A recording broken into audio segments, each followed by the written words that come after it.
आइए आज इस विषय पर चर्चा करने का प्रयास करते हैं कि सुख कैसे प्राप्त हो। क्या जैसा हमारा मन चाहता है उसी के अनुसार आचरण करने से सुख मिलेगा? देखिए, मन कभी संतुष्ट होता है और कभी बहुत अशांत होता है। जब हमारी इच्छा के अनुसार मन के अनुकूल कुछ कार्य होते हैं तो हमें कुछ समय के लिए प्रसन्नता मिलती है, लेकिन वह प्रसन्नता किसी समय भी पूरी हो जाती है, समाप्त हो जाती है। चाहे हमारे पास सारे सुख साधन क्यों न हो, मन उन सुख साधनों से भी अधिक साधनों की इच्छा करता है। इसको ऐसे सोच सकते हैं, ऐसे विचार कर सकते हैं, यदि हमें पेट भर भोजन प्राप्त न हो तो हम समझते हैं कि अगर पेट भर भोजन मिल जाए तो सुख आ जाए, सुखी हो जावे। तो जब भोजन मिल जाता है तो फिर हमारी इच्छा करती है तो अब बढ़िया भोजन मिले तो सुखी हो जावे। तो अच्छा भोजन भी मिलने लगता है जो हमारी इच्छा के अनुसार था।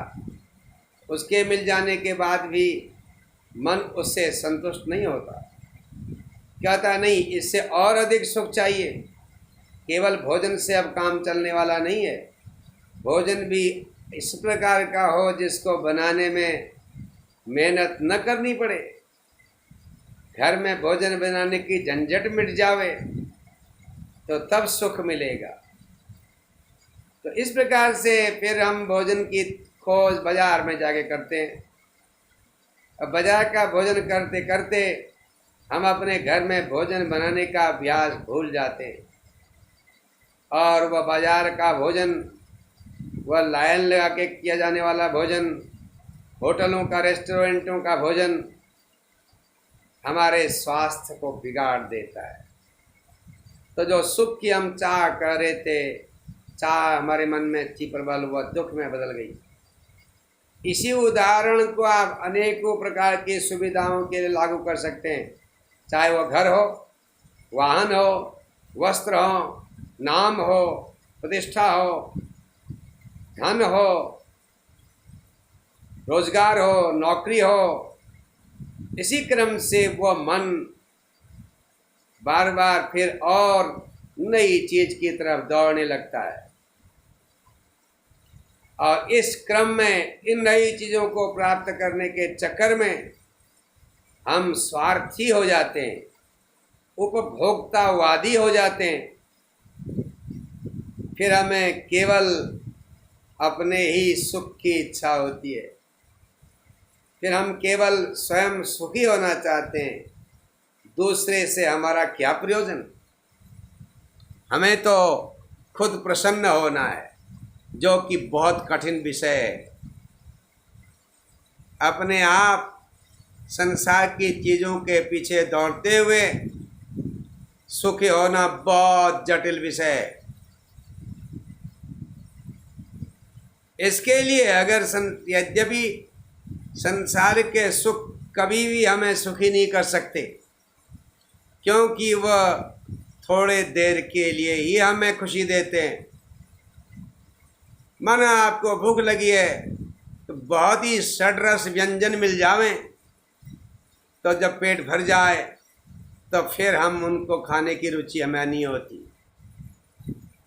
कोई जबरन प्रार्थना करे, हम कहते हैं बस इसको हटाओ हमारे सामने से, अब तो देखने की इच्छा भी नहीं है, चाहे वह कितना ही स्वादिष्ट भोजन क्यों न हो। तो इससे मालूम होता है कि संसार के जितने भी सुख हैं वह तभी तक अच्छे लगते हैं जब तक हमारे थोड़ी देर की तृप्ति नहीं हो जाती। जब थोड़ी देर हमें अनुभव हो जाता है सुख का, फिर वह हमें उसमें अच्छे नहीं लगते। ऐसी गाड़ियों का है, वाहनों का है, घर का है, नाम का है, प्रतिष्ठा का है, संपत्ति का है, हर जगह इसी प्रकार की स्थिति बनी रहती है। अंत में हम सुखी नहीं हो पाते।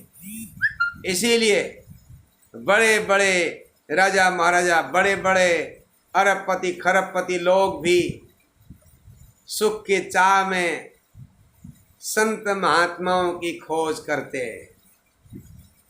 एकांत जंगलों में भटक रहे हैं, पहाड़ों में कंदराओं में जा रहे हैं। उन्हें अब वो असली सुख चाहिए, वास्तव में सुख चाहिए। तो देखिए, अभी हम भौतिक सुख की बातें कर रहे हैं।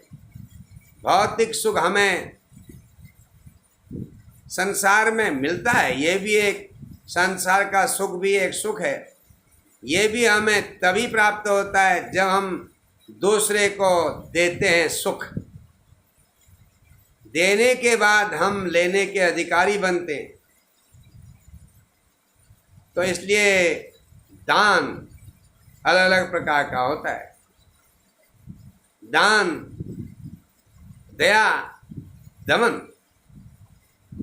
तो दान करें, दूसरे को सुख दें, ये दान से ही प्राप्त हुआ है। उपनिषद में वर्णन आता है, देवताओं के समझ में नहीं आया कि अब हम क्या करें, तो आकाशवाणी हुई, दो दो दो दो दान करो। दो मने दान करो। दो मने इंद्रियों को बस में रखो, दमन करो। और तीसरे दो का मतलब था दया करो। जिस दिन हमारे अंदर में दया का भाव आ जाता है, तो हमारे अंदर दान की इच्छा भी हो जाती है। तो फिर हम अपनी इंद्रियों को दमन करके, अपनी इच्छाओं को प्राथमिकता न दे करके दूसरे को सुख देने की इच्छा करते हैं। तो उसी समय हमारे सुख का आरंभ होता है, हमें फिर असली सुख मिलने लगता है। देखिए, ये हमेशा युगों से होता आया है। इस प्रसंग में एक कथा आती है श्रीमद् भागवत के महात्म्य में। आत्मदेव नाम के ब्राह्मण की पत्नी धुंधुली थी। धुंधुली बड़ी होशियार थी, घर के काम में खूब वीर थी, सूर थी, सूराच गृहकृत्येषु। लेकिन वह खुद सुखी रहना चाहती थी अपने आप, दूसरे के सुख की परवाह नहीं करती थी। लेकिन आत्मदेव नाम के ब्राह्मण चाहते थे कि गृहस्थाश्रम में हमारा एक संस्था है, जो धन दौलत कमाई गई है, इसकी व्यवस्था करने वाला कोई होना चाहिए जिसे इसका सुख प्राप्त होवे। तो उन्हें संतान की इच्छा थी। वह संतान के लिए घर से दूर जंगल में चले गए। उन्हें भूख प्यास लग गई। एक जगह वह संतान के विषय में सोचकर दुखी थे, क्योंकि उनकी संतान नहीं थी। लेकिन उनकी पत्नी धुंधुली को संतान की कोई चिंता नहीं थी। उसे तो अपने सुख की इच्छा थी बस। किसी प्रकार का कष्ट वह नहीं चाहती थी अपने जीवन में, किसी प्रकार का संघर्ष नहीं चाहती थी, किसी प्रकार की अशांति अपने लिए नहीं चाहती थी, भले ही दूसरे को अशांत करती रहती थी। तो जब जंगल में उन्हें दुखी स्थिति में एक महात्मा ने देखा। महात्मा ने पूछा, क्यों आप रो रहे हैं, क्यों दुखी हैं, क्यों उदास हैं? ब्राह्मण ने कहा, मेरे घर में सब कुछ होते हुए संतान नहीं है, इसीलिए तो मैं अब तो मरना ही चाहता हूँ। साधु महात्मा ने कहा, देखो भैया ब्राह्मण देवता, तुम्हारे भाग्य में संतान का सुख नहीं है, इसीलिए संन्यास ले लो, भगवान का भजन करो। उन्होंने कहा, संन्यास तो शुष्क होता है, उसमें कहाँ सुख मिलता है। गृहस्थाश्रम में संतान होती है तो हमेशा प्रसन्नता मिलती है। बच्चे होने से, पुत्र होने से वात्सल्य रस का लाभ प्राप्त होता है, वात्सल्य सुख प्राप्त होता है। इसलिए महाराज आपने बता ही दिया है तो मैं मर ही जाऊँगा अब तो। साधु को दया आ गई, उन्होंने एक फल दिया, कहा अपनी पत्नी को खिला देना, तुम्हारा पुत्र हो जाएगा। घर गए आत्मदेव ब्राह्मण, पत्नी से कहा, ये फल तुम खाओगी और तुम्हारा पुत्र हो जाएगा। इस बात को सुनकर के पत्नी बड़ी चिंतित हुई। पंडित जी अपने काम में चले गए। पत्नी पड़ोसिन के पास गई। बाद में उसकी बहन आई, बहन से भी उसने अपना सारा दुख बताया और कहा कि मुझे संतान नहीं चाहिए, मुझे सुखी रहना है संत, क्योंकि संतान के जन्म दे होने में बड़ी दिक्कत हो सकती है, जिंदगी जा सकती है। और संतान को 9 महीने घर में धारण करना कितना कठिन काम है। फिर तो घर का काम नहीं हो पाएगा। घर का काम नहीं हो पाएगा मतलब भोजन नहीं बना पाऊंगी, वस्त्र नहीं धो पाऊंगी, तो मेरे सुंदर वस्त्रों के जो श्रृंगार है वो हो नहीं पाएगा। और भोजन अच्छा नहीं मिलेगा तो मेरा स्वास्थ्य अच्छा नहीं होगा। मुझे तो बढ़िया बढ़िया भोजन करना है, स्वादिष्ट भोजन करना है। तो बहन ने कहा तुम चिंता मत करो। उनकी सगी बहन ने कहा चिंता की जरूरत नहीं है, मेरा पुत्र हो जाएगा तो मैं गर्भवती हूँ, मैं तुम्हें दे दूंगी, उसके बदले मेरे पति को धन दे देना। देखिए उसने अपनी बहन से हाँ कर दिया, इस बात के लिए तैयारी कर ली। कहा इस फल का क्या करें? बहन ने कहा इसे गाय को खिला देते हैं, देखते हैं इसका क्या प्रभाव होता है। कालांतर में धुंधुली की बहन का पुत्र हो गया और रात्रि में उस पुत्र को आत्मदेव ब्राह्मण के घर ले आई और आत्मदेव ब्राह्मण से कहा आपका पुत्र हुआ है। वह सोए हुए थे, उनको जगाया गया और आत्मदेव बड़े प्रसन्न हुए। धुंधुली ने कहा देखिए महाराज पुत्र तो हो गया, अब मेरे जो है दूध नहीं उतरता छाती में, इसलिए क्या करें? तो धुंधुली से आत्मदेव ने कहा तुम ही बताओ क्या करें। धुंधुली ने कहा मेरे भाई की नहीं, मेरी बहन की संतान हुई थी और वह नष्ट हो गई है। वो अगर हमारे बच्चे को आगे दूध पिला करके पाल देवे तो इससे बड़ा काम और कुछ नहीं हो सकता, तो उन्हें आप धन दे देना। आत्मदेव बड़े प्रसन्न होकर के उसे धन देने लगे, दे दिया उन्होंने। और उनकी जो धुंधुली की बहन थी वो घर में आकर के बच्चे को दूध पिला करके पालन पोषण करने लगी। अब कालांतर में वो गाय भी उस फल के खाने से गर्भवती हो गई थी और कालांतर में उसका भी एक बच्चा हो गया। देखिए वह बड़ा सुंदर बालक था, उसके कान गाय के जैसे थे लेकिन बच्चा था मनुष्य का। आत्मदेव ब्राह्मण को बड़ी प्रसन्नता हुई, लोगों को ये बड़ी खुशी हुई। देखो उनके दोनों 2 पुत्र हो गए। अब धुंधुली ने सारा षड्यंत्र जो था अपनी प्रसन्नता के लिए किया था कि मुझे सुख मिले और अपने सुख के लिए मुझे परेशानी ना आवे, इसके लिए उसने सारे छल कपट किए अपने पति के साथ भी। अब 2 बच्चे घर में हो गए। धुंधुली ने कहा मेरे बेटे का नाम तो मेरे नाम से मिलता जुलता होना चाहिए, तो उसका नाम धुंधुकारी रखा गया। गाय के गर्भ से जो बच्चा हुआ था उसका नाम गोकर्ण रख दिया गया।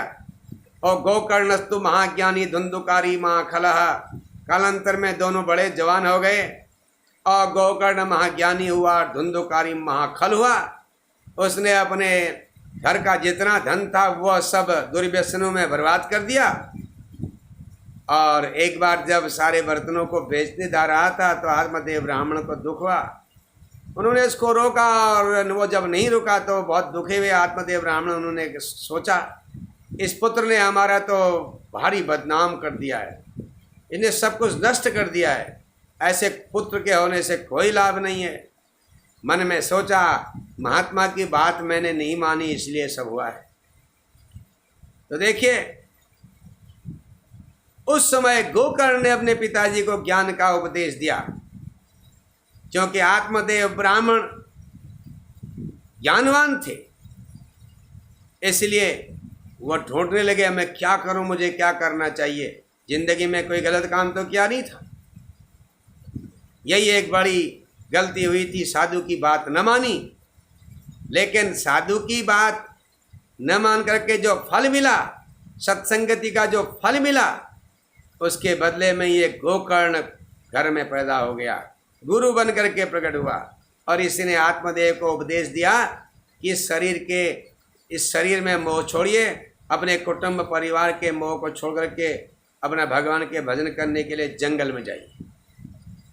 तो उसकी बात मान करके आत्मदेव जंगल में वन में चले गए। वहाँ उन्होंने श्रीमद् भागवत के 10वें स्कंद का पारायण करके उन्हें मुक्ति मिल गई।